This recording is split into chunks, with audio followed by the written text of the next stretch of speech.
Have you ever really wondered what's going on inside someone's head? It's so easy for us to judge people based on what we see them do, right?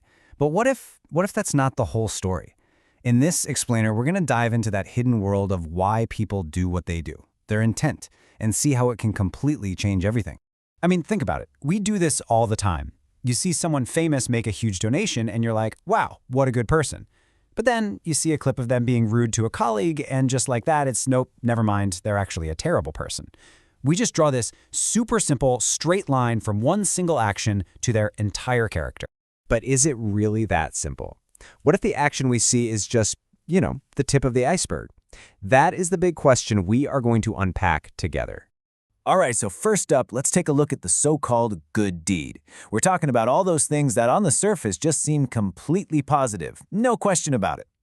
But right away, the source material we're looking at just drops this bombshell. It says, do not do them to be seen by others. Whoa. That one little phrase completely flips the script. It suggests that our motive, the real reason we're doing something, can totally change the meaning of the action itself. And the source gives us 3 perfect examples: giving to the needy, praying, and fasting. All great things, right? But here's the catch. It's not just about doing them. The real test is, are you doing it for the applause, for the praise, for the social media post, or is it for something deeper?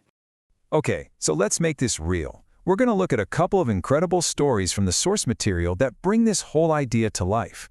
So our first story is a classic showdown. On one side, you've got this pillar of the community, a super respected religious leader, a guy who seems to have it all together.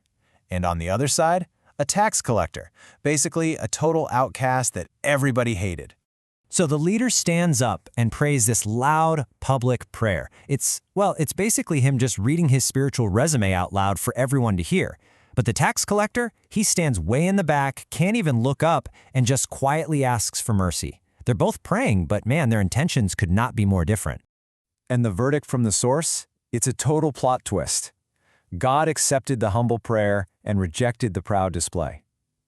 It just proves that what's going on in your heart is way more important than how good you look on the outside. All right, our next story is all about giving money. You've got a line of really wealthy donors on one side and a poor widow on the other. And at first, this looks like a no-brainer. The rich donors are making a big show, dropping in huge sums of money. The widow, she just quietly drops in 2 tiny little coins. But here's the thing, for the rich, that was just their extra cash. It didn't really cost them anything. For the widow, those 2 coins were everything she had. It was a genuine sacrifice, and she wasn't looking for any credit. So what's the takeaway here? He praised the widow, not the rich. It's this powerful reminder that it's not about how much you give, it's about what that gift really costs you.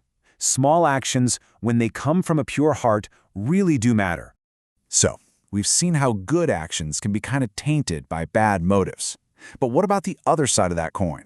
Let's dig into where bad actions actually come from in the first place. For a really long time, the rule was pretty simple. You shall not murder. Pretty straightforward. As long as you didn't physically harm somebody, you were basically in the clear.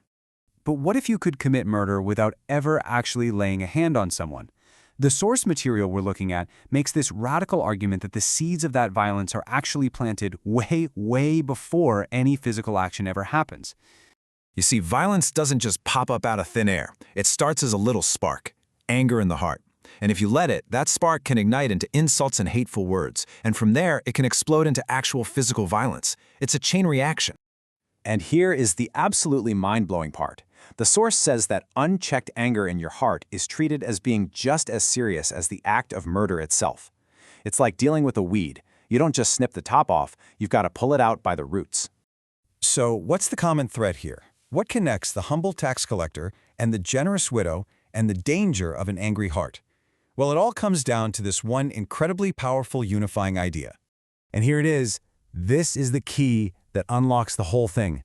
Man looks at the outward appearance, but the Lord looks at the heart. Wow.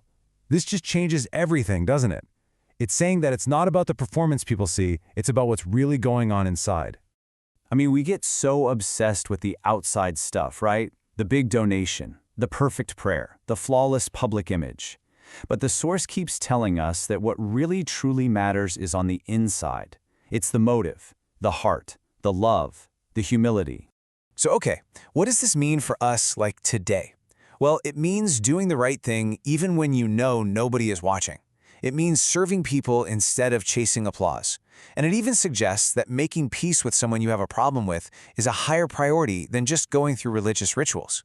That right relationships are what make worship real. It's kind of like this. You can spend your whole life performing for an audience, trying to win their approval. Or you can just focus on your true audience of one. When you stop worrying about what everyone else thinks, you're finally free to focus on what really truly matters. So I guess the question I want to leave you with is this. Who are you performing for? Because if people are your reward, then, well, their praise is all you're ever going to get.